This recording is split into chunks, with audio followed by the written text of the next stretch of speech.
C'est quoi la différence entre la lumière d'Allah et les autres lueurs? Beaucoup de chercheurs de vérité, qu'ils soient musulmans ou d'autres traditions, parlent d'une vision de lumière intérieure. La question qu'on peut se poser aujourd'hui et qui est légitime, quelle est la différence entre la lumière que voit un soufi et la lumière que voit un bouddhiste, un méditant ou une personne d'une autre voie mystique? Le Coran nous parle de la lumière de façon très précise, pas du tout de manière vague. Il y a 4 exemples de la lumière et le verset du Coran, Surat Nur, nous donne ces 4 exemples-là. La lumière est semblable à une niche dans laquelle se trouve une lampe.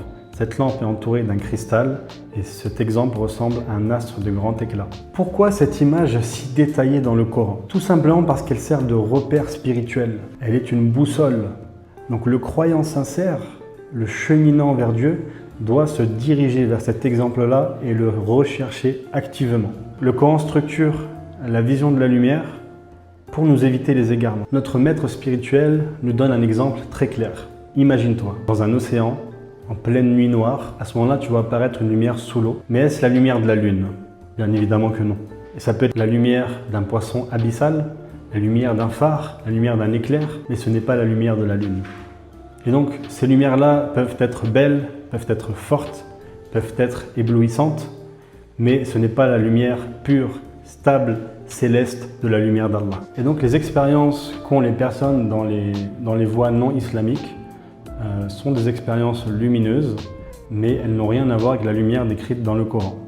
Et donc, sans les repères divins décrits dans le Coran, cela devient une source d'illusion, d'égarement et de confusion. Dieu nous a transmis dans le Coran donc, ces 4 exemples qui sont comme des balises pour reconnaître sa lumière.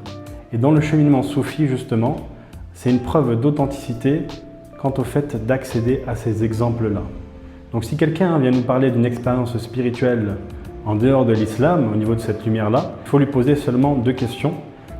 Comment vois-tu cette lumière-là et comment y as-tu accédé? Et donc si cette lumière ne correspond pas aux exemples coraniques, à ce moment-là, ce n'est peut-être qu'une lumière passagère et il est très dangereux de confondre la lumière de l'éclair vis-à-vis de la lumière de la pleine lune. Le chemin qui mène vers la lumière de Dieu est un chemin de clarté et de certitude, pas de confusion. Si tu veux marcher vers la lumière d'Allah, suis les signes qu'il a posés sur ta route. Le Coran, la Sunna et le suivi des maîtres ancrés dans la voie spirituelle. Alors ne te contente pas de voir une lueur, cherche la lumière.